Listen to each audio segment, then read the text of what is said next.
Riveting content. Empowering your life. Welcome to the Sphere. This episode is sponsored by Houston Housewives of Finance. For more information on increasing your cash flow, becoming your own money manager, and to schedule your complimentary personal finance strategy, contact the Houston Housewives of Finance today at 1-844-700-4463. Elite Dental Wellness. At Elite Dental Wellness, Dr. Ashandra Batiste understands that one of the biggest obstacles is dental fear. The vision at Elite Dental Wellness is to ensure every patient is treated with respect, ultimate care, patience, and love. Call us today to make an appointment at area code 713-789-8680. Looking to advertise? Join the Sphere's vast demographic reach of thousands of people all over the world. Send an email today to advertise@thesphere.tv or call us at area code 832-772-7789.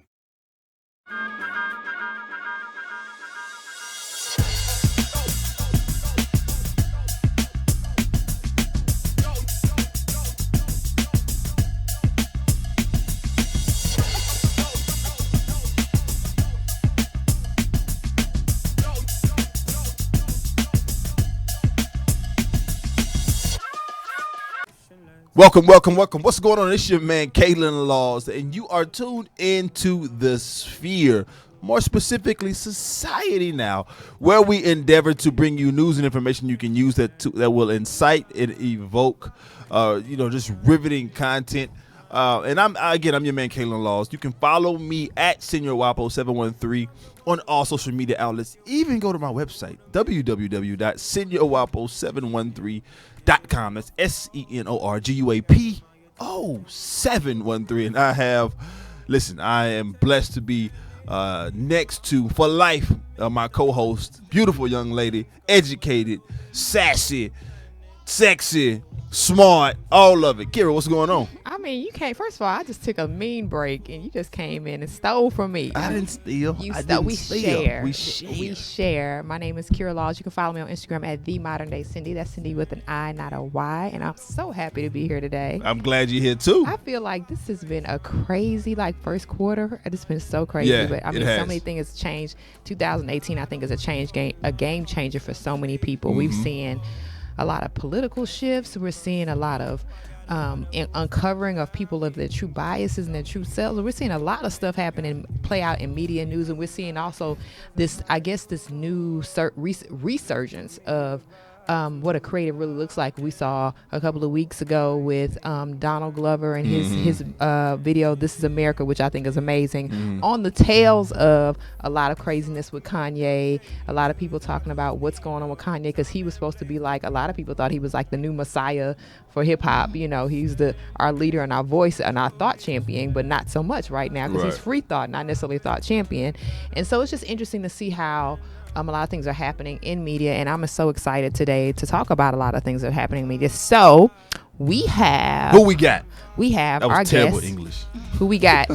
Who do we have today? We have our guest today. Her name is She, and she's going to talk to us about what it looks like to occupy a creative space. Love it. I love that. Love it. I love about occupying a creative space. So tell us about how you started rocking with art. Because that's one of the things you do. You do a lot of art. You do a lot of artistic things. So tell us about what you do in art. Well, I've always enjoyed art. Drawing. Drawing was my passion. And then I discovered painting back when I was really, I did a self-portrait of myself while I was pregnant. And I fell in love with it. But I kind of didn't pursue painting or art as I thought I should have. But my sister asked me to paint a portrait of her and her husband or fiance for their wedding, and I did that, and it kind of brought it back to my attention that I got a skill. I'm kind of dope at this, So I decided to just kind of jump in and just go at it, and it just kind of took off, and everybody's excited for me, and And that's just how it just started. I mean, it's just something that you do. I think that's one of the things about creatives. I think it's something that's in you, that's inherent in you. It's something that you really can't escape, even when you try to. I think we don't talk enough about balancing that creative space with being just genuinely who you are. And I think that's what you're talking about, just being who you genuinely are in your space.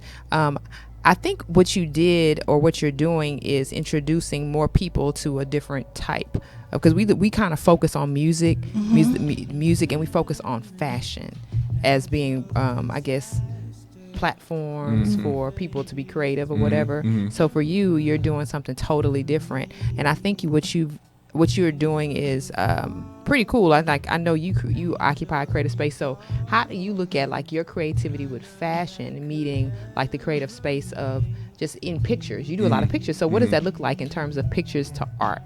Well, pictures and art to me are photos and art are cousins, right?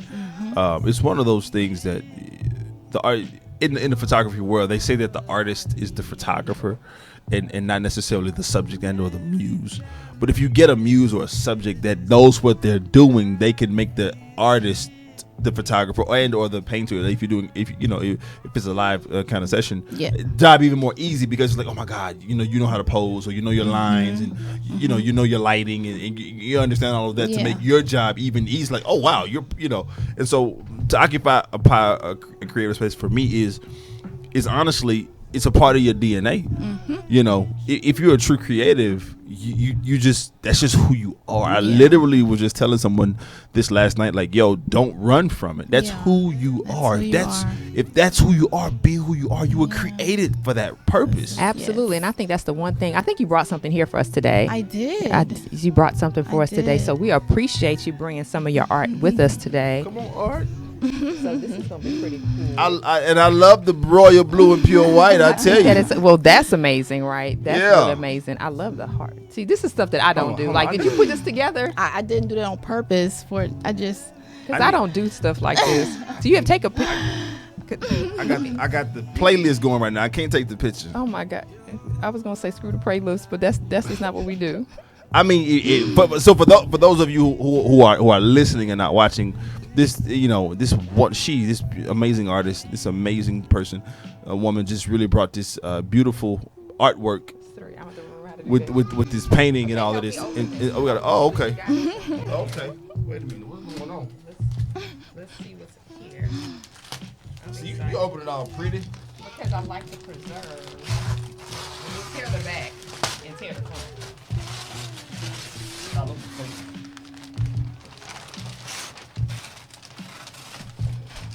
Wait a minute, fam. Stop playing. Stop. Oh, yo, stop playing, man. You took your break. You took your hair out. I cut all my hair off. I'm like, I noticed, sister. You took your hair. Man, come here. Give me a hug, yo. Yo. Shervonne, what up? Talking about some she. I was like, who? Why does sister call herself she? Man, I'm finna leave, bro. It's a wrap, man. Yeah, you got me. Happy birthday. Thank you. You got me. It was your wife's idea. So oh man. Cause I'm sitting there like, I know her from somewhere. I literally was like, why do I know this logo? Like, what do I? And you just looking like, oh. Yo, this is funny. So for those of you who are listening, I do a lot of influencing and fashion, influencing and modeling and blogging, and so Shervonne found with a friend of mine who I work has a brand called Southern Gents. And she saw my picture. She just once she's on the internet, it's public domain, right? Like, and I don't really care either. Anyway, and she created this dope rendition, artistic rendition, and depiction of the pic, and I love it. It's better than the picture to me, and the picture has been this picture has been in Essence. I didn't know. Yeah, this picture's been all over. Like, it's been in Essence. It's been at the White House. Wow. Like, yeah, this picture's been all over. So it just was an iconic picture that really worked. Yeah. And the portrait that Shervonne made, I'm speechless, man. And my wife, you got me. She got me good. High five, yo. High five. I'm taken aback, man. So I don't even know what to do. Like, okay, so when where does your inspiration come from? Okay, so because I noticed you did the I'm a big fan. You did the she beat me because I actually hit you about commission work and she beat me. She beat me to it. She beat me to it because I sure did hit you about commission work for her. And I was like, I went to her and I said, your husband is like trying to get this painting. And he doesn't know you already bought it because I told you it was sold, but you didn't know that your wife had bought it. God, y'all gonna be cussed. Golly, y'all got me good, man. So I was like, oh my gosh, I've been trying to hide from you all this whole entire time. This is crazy, man. This is super crazy. But before you give me your your inspiration, I do know that one thing that is important to you as an artist is your financial situation, right? And that's important to all of us as you know, this whole starving artist thing. I hate that moniker because we're in an era now where if you really get after it, you can really hustle and put some muscle behind it. You can really be successful. And in a way to also be successful in your finances is to make sure your financial picture is sound and strong. And so this portion of the show is sponsored by Houston Housewives of Finance. Did you know that only 4 states in the U.S. offer financial education? 33% or more than 77 million Americans, they don't pay their bills on time. 39% of Americans carry credit card debt each month, and 39% of adults say they don't have enough savings. Please do not become one of these statistics. Let Houston Housewives of Finance advise you on increasing your cash flow and becoming your own money manager by scheduling your complimentary personal financial strategy. Contact Houston Housewives of Finance at 1-844-700-4463 or email us at info@houstonhousewivesoffinance.com. Ask how you can participate in a complimentary, again, free financial literacy workshop near you. Houston Housewives of Finance are the new faces of the new age of financial services. I'm taken aback. I'm stuttering. I can't read the ads. I don't know what's going on. But tell us, Shervonne, where does your inspiration come from?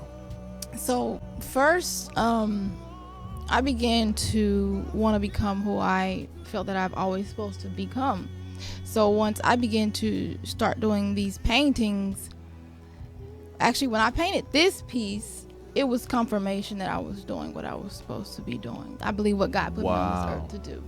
Because this was the first one I did where I just really kind of dove into it. And I saw the picture. And the picture, I was like, wow, because I had a scripture in mind that I wanted to use. It was when I was a child, I understood as a child, and then when I became a man, I put thought away as child, a man, I needed a picture of an image of a male figure. So I looked up a fashion website for men, and I saw it on Instagram. I was like, this picture is it, like this hat. The hat is what got me, the hat. And then you had the beard, so it was just perfect. So, when I painted it, and then when I posted it, I didn't recognize that there was an actual, you were connected to it. I knew there was a person, but I didn't intend for it to be, hey, this is you. Right. Here you go. It was just more like, okay, here's a man. It doesn't need to be connected. I want someone to get it, and just to recognize that it's a man and be able to relate to it as a male figure. Right. So when it got connected to you, I tagged the hat people. Right. And they tagged you, and you were like, well, this is cool. And it just was crazy how it connected to you guys. And then on top of all of that, when your wife reached out to me, I found out that y'all were in Houston. I had just moved here. So you're not you're not from here? Okay. No. Where you from? I moved here from San Antonio. Okay. But I'm originally from Illinois. Okay.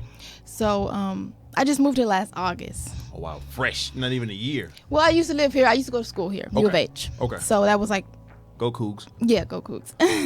So that was before I had my daughter. But I moved back here, and so I didn't know you guys were in Houston. I didn't even, so, and then she told me I had a podcast. I'm like, oh, this is crazy. Like, and she was like, you should come and be a guest on the show. And I'm like, wow, it's crazy how God works. And she said this picture meant a lot to you guys. And that's when I was like, okay, Lord, this is what you want me to do. So let me go ahead on and go full throttle and just go hard for it. And so you've been killing it like you really have, all of the recent. I'm a big fan. I'm always on your joint, stalking you, commenting on this stuff. But so talk to us, because I sketch a little bit, and like portraitures and stuff like that. Never really just dove into it, but I kind of have an eye. But talk to it. I'm so fascinated by the creative process for different people, because it's different for everyone, right? Like so when you paint, like what does that look like? When you're in your studio and you're in your space, what is that for you? How does that work? Do you have music playing, or are you just in a vibe, catching a vibe? What does that look like for you? Sometimes I listen to music. Sometimes I have a speaking on, like a motivational speaker or teaching. I listen to this the late Dr. Miles Monroe. I listen to him a lot. He's Love Dr. really Miles kind of Monroe. He's kingdom minded. That's all he talked about was kingdom, for sure. Shirt, and the crazy thing about this shirt is the young adult pastor at the church in San Antonio gave me. He said, "This is what I want." He said, "I need you to create this," and this is what we came up with. Wow.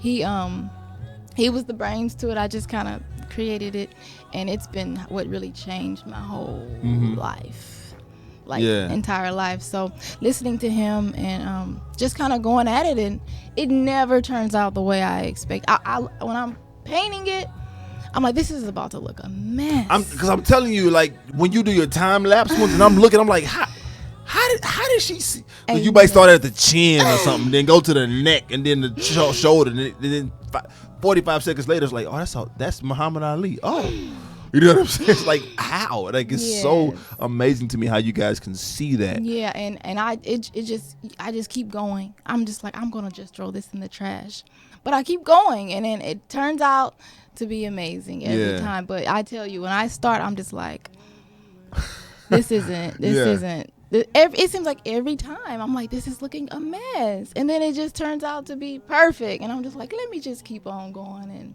wow, yeah, you got to keep going, man, and that's something that we always, it's a mantra that we kind of live by and that we subscribe to, right?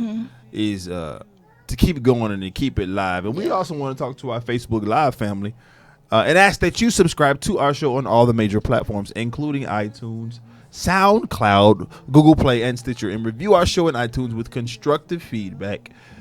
Share this Facebook Live post and the entire show with your family and friends, and donate. We need your coin to our mission to bring enriched and inspiring content each and every week. You can donate at www.thesphere.tv/donate. So we're sitting here talking with Shervonne, talking about some she. I had to make listen. Let me tell you something. Who is she? Who does it? And then she and I'm looking on the. I had to do a lot of weird stuff just to hide it, because I was like, you're asking too many. I started asking questions about who was so and so, who's sitting out there. Sir, just go with it. And I'm looking at the Runner Show, and there's no social media link or nothing. I didn't catch none of that, man. Because that was too easy. It's her name. it's Right. I look. I'm a fan. I'm a big fan. It's her like name. I literally I was know like, that yo, you were I'm stalking gonna her commission you in page. September. Did I not say that? I literally was like, yeah, I'm gonna holler at you. I said, how long does it take? You said, cool. September. I'm gonna holler at you. So we. Okay. All right. Well, let's talk about a few things that are happening. Go. That's crazy. But I'm so glad that I was able to do something to surprise you. Yes. Because Thank you, I really, every year I try to do something special for his birthday every year, and this is the first year I didn't really do anything. But that's why I was like, I wanted to do something, because the birthday this year we actually celebrated baby shower. So it's like, well, I usually have some type of event. I was like, well, I told you before his birthday, I was like, well, I want to do this for his birthday. So I was like, let me just go ahead and start the process. So it was just important for him to have something every year. That's just important for me. So this is important. But I'm so glad you were able to make it today, and I'm so glad y'all can have the conversation. But let's talk about creatives in hip hop and importance of leadership in hip hop. There's a few things happening in news that we see, and of course it's all centered around our current administration, and some of the political, I guess, divide that's happening. Because at one point, I don't think people were actually weren't able to really see the division amongst persons with their belief systems, and now it's very, very much apparent, right? And so Meek Mill, who just recently got out of jail because I'm going to say he was wrongfully imprisoned. He was in jail because he had said he violated his probation. That's what was said. He violated his probation because he popped a wheelie on a video set.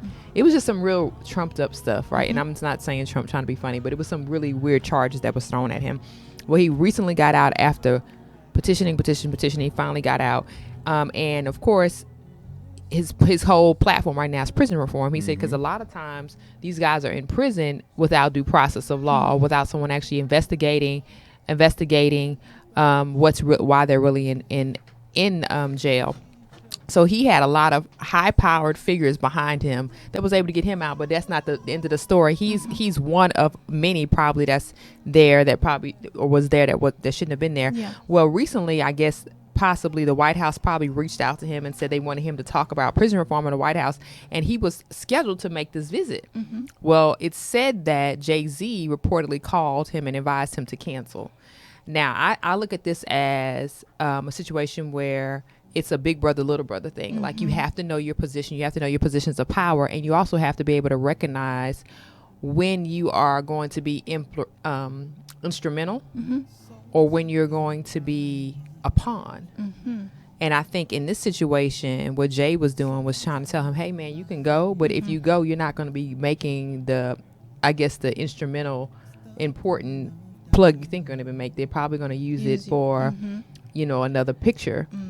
What are your thoughts on people turning down or rejecting visits to the White House based upon current administration? I mean, do you have any thoughts about that? Because I know a lot of people have decided not to go to the White House based upon some of the things that have or have not been said by this administration. What are your thoughts?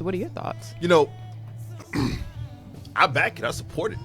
Listen, we have the luxury of freedom of choice in this country, and I'm not gonna go over to nobody's house I don't like. Like, you know what I'm saying? If I don't rock with you and we don't fool with you, we don't get along, I'm not gonna go eat dinner with you. We're not gonna break bread. We're not gonna go hang out. We're not gonna play ball. Any of that. We go to a concert. None of that. So to me, it's similar. I think it also speaks to our community's disdain for what's going on in Washington right now with the Trump administration, with our current celebrity in chief. That's what I like to call him. And so, to me, I salute Jay-Z for that. What I really like about this story too is the growth of someone like Jay-Z. We've seen the growth over the years. He was a not regular, but he was a hip hop guy out here doing this thing. But he transcended just normal hip hop and he went into the business side, into a mogul, and now he's become a father and a husband, and is inserting himself into a number of different causes, not for the limelight, because we don't find out till months and months later that they've done whatever they've done. And now he's big upped and big bro Meek Mill, who's a rising star. I think that's great. We need a lot of that from the OGs and from the folks who are doing business and stuff like that. We need that. And I think it's important, and it gives people an opportunity when we start seeing creatives and persons that we look at insert themselves into conversations that clearly are critical for us. It makes a lot of people want to smile. I mean, it makes me want to smile. Yes. And even more important reason to want to smile is you have to have a situation in your oral hygiene that's worth smiling about. So that's why this portion of our show is sponsored by Elite Dental Wellness. At Elite Dental Wellness, our vision is to create a welcoming practice that will offer exceptional dental care and a lifetime of dental wellness. We are committed to the finest possible oral care and the overall health and well-being of our patients. At Elite Dental Wellness, we are built on a foundation of integrity, expertise, and service. Through our commitment to modern dentistry, continuing education, and friendly atmosphere, we strive to make our patients feel that they are a part of our family. Dentistry can be scary, daunting, and uncomfortable. Dr. Baptiste and her team work tirelessly to ensure your comfort. Make your appointment today with Dr. Ashandra Baptiste at Elite Dental Wellness by calling 713-789-8680. Again, that's Dr. Ashandra Baptiste at Elite Dental Wellness, 713-789-8680. It's important. Oral hygiene is important. It is. And like we were talking about earlier, it's not just about having the straightest teeth. It's more about your health, your overall health. Yes. But some people don't realize, when you think about what your mouth is, it is the most gutter part of the body, one of the most gutter parts of the body. It's the second dirtiest part of the body. Yeah, so it is definitely a leader or leads to the health of your heart health, your cardiac health, and your brain health. So you think about that. Think about the importance of regular checkups with the dentist. So find yourself a dentist, and if you're here locally, go holler at Dr. Ashandra Batiste. That you should definitely do that. On the southwest side of Houston. Southwest side, South Seal, Philly. Oh, I probably shouldn't say that. Balling in the middle. I probably shouldn't say that. I probably shouldn't say it. But okay, so let's talk about some other things that's happening in the news. It's a big story, but not really. Turning the tables on racial aggression. It's kind of big because we're talking about two things that happened. It was one where the lady she became an instant meme. She called the lady on called the police on the family having the barbecue. So instant meme ability. And this guy, the lawyer who went off on employees for speaking Spanish, in New York City. in a restaurant. So first of all, y'all, I'm originally from New York, and most of the people there speak another language. That's just, if you live in New York, you deal with persons that speak more than one language. That's just a known. You don't walk around with your feelings some type of way because it's not like living anywhere else. I'm not quite sure if this man is from New York or not, and he just happens to live there now, but that's just a known thing. So he was mad because the employees were talking Spanish to one another and also to other customers. And again, I don't necessarily like, when I'm here in Houston, yes, that annoys me to a certain extent if I'm, but I don't take it personally because I do realize some people, that's their first language and they're more comfortable speaking in their first language. English is my first language. I don't necessarily feel comfortable speaking in Spanish or another language or French because that's not my first language. I'm sure it's the same to these people. Yeah. It's more comfortable to speak in the language that right? But he went off. It was caught on video. Someone submitted the video to all the outlets, right? Especially social media. It's viral. And every news station, has been like getting him, and they've like caught this man running down the street. He running away from reporters, everything. The building that he was actually occupying, which was right next to this restaurant, for his business, they kicked him out. Because you don't want people. I think that the communication here is you do not want persons who are racially discriminatory. We don't want anybody discriminating against anyone, but you definitely want to house a person that's known to be, this, because it scares away, it drives away potential customers, clients, and things like that. Regardless of what your own personal belief is, you have to think about that from a business perspective and even your own moral perspective, but definitely a business perspective. So they did not, they pretty much kicked him out of the business. And I think that was, in this day and age, I think that was the right thing to do. Agreed. You just have to think about what is this doing for other people that makes them feel uncomfortable, because we're talking about a building that houses other businesses too. What if he had a history of being harassing? You know what I mean? Yeah. What does that do? So what is the lesson learned here? I think there's several, but first of all, we don't operate in silos. Right. That's number one. So what you do will potentially it has the potential to be seen. Yeah. This social media thing, but these camera phones, man, they'll get you. They'll get you. Yeah. And so you have to be careful. I think people are super sensitive, in a good way, about bigotry, about racism, about equality and inequity and inequality. I think people are just really, really not going to tolerate it. Yeah. Especially when you're a small business owner. If something's going to affect your coin, you finna get rid of whatever that is, right? This is true. This is true. And so, to me, that's the biggest lesson right there. It says a lot about your character when you behave like that, and and now that we have all the video recordings of everything, we have to be more mindful and considerate of others. I was tested a lot of times with my character, and a lot of things I regret like really bad. So I'm still working on that, but we all have to work on that. Right, we do. We have to work on that. You're absolutely correct. So another thing to think about is another thing that's bigger news. Well, I don't know if it's bigger news, but it's a conversation to be had about the nuclear family. And it's something that I want to talk about. I wanted to talk a little bit about in our last discussion, but this new nuclear family where we're seeing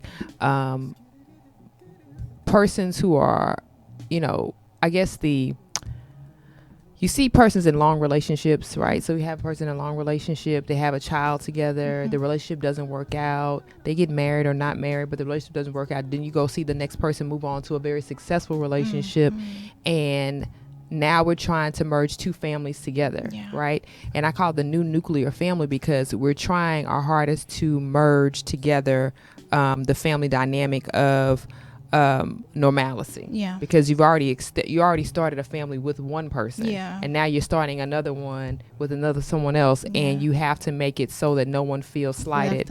And one of the stories I came across, which has to do with some more creatives, it was Swiss Beats and Alicia Keys, and of course they have children together, but he was first with a woman named Mashonda, who's also in industry, and she said she wrote a book with them on co-parenting. Now, initially, I remember when she first, when their relationship initially ended, Mashonda with Swiss Beats, the conversation was a lot of people on social media, not necessarily, I'm not gonna say she did, but a lot of people on social media were saying that they felt that Swiss was with his current relationship because this current relationship he was with came in while he was still with the other woman.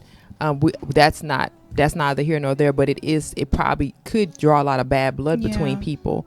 One of the things that Mashonda said was her son asked, "Why don't you like my dad anymore?"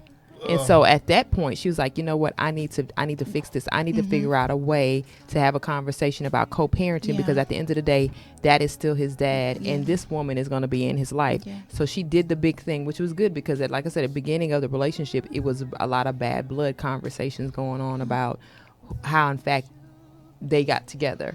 I don't necessarily know if we have this conversation enough in the African American or even minority families enough about what happens when family dynamics don't necessarily work out the way we want it to work out, and how does it affect the kids. A lot of times people don't even think about the effects on kids. I mean, we hear the stories about people staying together for kids, but we don't think about what happens once you make a decision to not be together. Like how does that new nuclear family work? I mean, as a product of a family dynamic of a lot of, I'm not gonna say division, but my parents weren't together when they got married. So they weren't together when I came along. They weren't in a marriage. Same for me. Right. I know that it could possibly cause a lot of drain and strain on both ends, because my parents were in two different states. So that was a lot to balance, but I think they did a really good job at doing it. But I know that it came with a lot. So do y'all have anything y'all want to think about this new nuclear we're looking at? This is a different time. It has to be a challenge. I'm a single mom, so, and my daughter, she's 6, so she of course she wants siblings and stuff, and I just don't know. I can't imagine. I guess mentally I don't take myself there to really see how it would be, if I get married, and how mentally we'd be able to deal with it, because I think the thing about it is people, in a situation like that, you never know how things will change until you insert the new person in. Yes. You never really think about what that's going to change in the situation, because a lot of things were very evident to me coming up in a household with that type of blendedness. But some things, as I got older, I really started paying attention to, and I really started looking at how different things were between me and my dad, and how different things were between myself and my stepmom, and how my mom really did do her best to make sure no one was negatively spoken of. But I noticed that there were certain things that I wish certain conversations would have been had with me about, so that I can just address what that looks like. Because you think about how a lot of children we have a lot of kids, there's a lot of kids out here today, and a lot of them are being raised within single parent households. And what does that do to the child when you have families are still being created? That they're very much aware of who their parents are. It could create a dynamic where it can become stressful for the child. And as you were mentioning, you had some questions, or you had some things that you wish that were talked about. So since you were in that situation, it would definitely help another family if you had given those questions or concerns that you had growing up, and making sure that they're at least touched on when other parents that are trying to form a nuclear family can discuss these types of topics, if it's something that children are wondering. It's like the different perspective from the child. Well, let's think about this, y'all, because I know it's a lot of stuff we could talk about in terms of broadcasting information. but the Sphere gives us an opportunity to broadcast information on the highest level. So this portion of our show is sponsored by the Sphere. Are you starting your business and looking for a place to advertise? Do you need to reach thousands of people across the world to build your brand and sell your product? If so, get your product placement and advertising needs handled right here at the Sphere. We offer a wide variety of content delivery platforms, including iTunes, Google Play, SoundCloud, YouTube, and Stitcher. Plus, we have a vast demographic reach within the United States, as well as modern countries across the globe. Our enriched content and inspiring dialogue, coupled with your strategic ad, is surely to hit the mark every time. Call us today at area code 832-772-7789 or email us over at advertise@thesphere.tv. Again, the phone number is 832-772-7789 or send an email over to advertise@thesphere.tv. It's important. I think that's one of the things, having a platform for conversation and connection, to have this, because you never know, you might have someone out there that specializes in this this conversation, specializes in the nuclear family, blended family, and things like that, and they want to have a place to push their information. This is the place to do it. The Sphere is the place to do it. Okay. So it's a lot of other things going on. Let's talk about so we talked about turning tables on racial aggression. We talked about dealing with Meek Mill and these leaders in our creative environments. Let's talk about something a little bit different, and taking it from a different perspective. So a couple of weeks ago, we saw a meltdown with the Kanye West thing. We saw, I call it the Kanye factor. We saw a meltdown with Kanye. We saw how it played out on social media. We saw the conversations that ensued after that. And then right after that, a week after or so, we saw the Donald Glover video, This Is America, which I thought was creative genius. Of course, it a lot of people didn't understand where he was going with that content, but I totally got it. But I want to ask you, as a creative, what happens when celebrity goes wrong?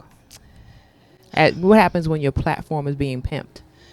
I believe that the celebrities and their followers have a lot of influence. So when it goes wrong, that's influencing a big part of society. It's influencing a big part of society. So I just wish we had more, I guess, positive influences out there, so that I mean, it's a lot with it. I feel like what we're seeing now with the celebrity going wrong, we're seeing, there's two conversations. We're seeing a group of people like the millennials. I always talk about the millennials and the baby boomers, and then the ex-millennials, which are the bridging the gap people. But what we're discussing now is what happens when people rely on celebrities to make their life decisions for them. Like, we're looking at them to make life decisions. When you think about what Instagram has done, being so visual. Like, Facebook was a conversational place, right? You just post pictures and you put your little long posts or whatever. And I'm not knocking Facebook. Facebook is what it is, but Instagram became fun because you could create whatever you wanted to create visually. And now you insert videos and sound and things like that, and it becomes this, I guess, this hodgepodge of this. It becomes your own little personal studio. You can make it whatever you want. And we go into these social media platforms wanting to create what we want people to know about us, right? And it becomes this thing. So when we talk about the Kanye factor, we talk about the different things that are happening in television and media and multimedia.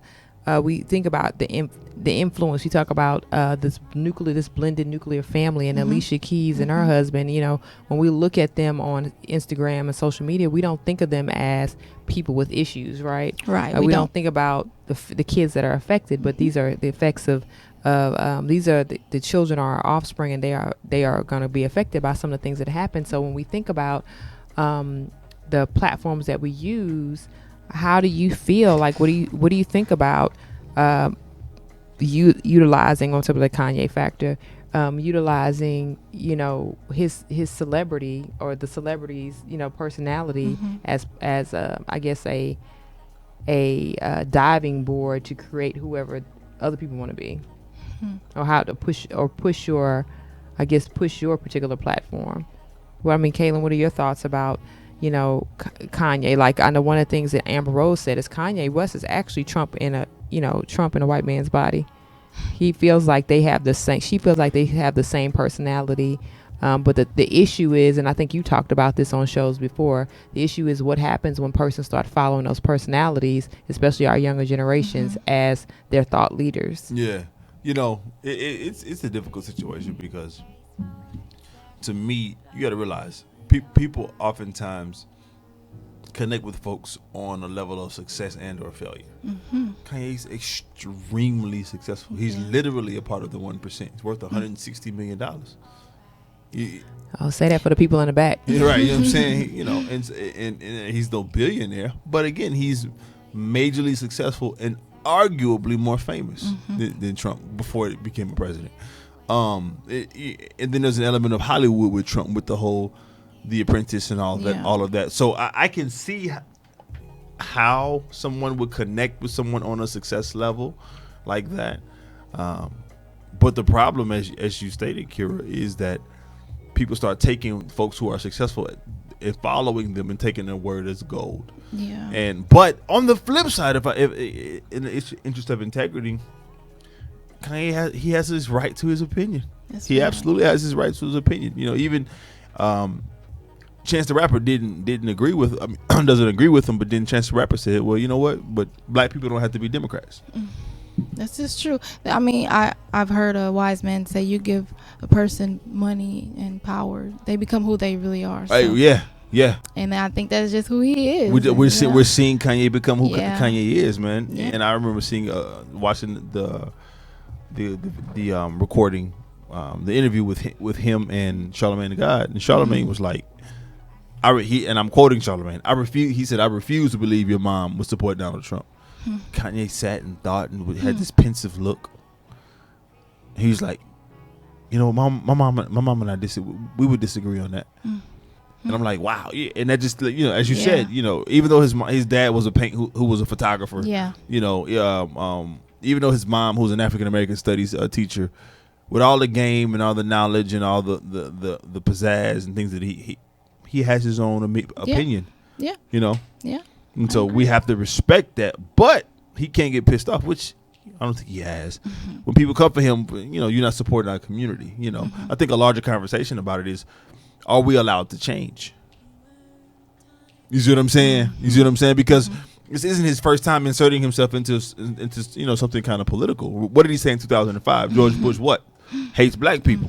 You know what I'm saying? What did he say in 2009 when he was talking about how Beyonce kept getting robbed and she was finally the first black woman to win album of the year in terms of a Grammy and all this kind of thing, you know? He's always been outspoken. And then, you know, we had Taylorgate, you know, when he you know, was drunk and walked up on stage and said what he felt like. But it's one of those things, man. I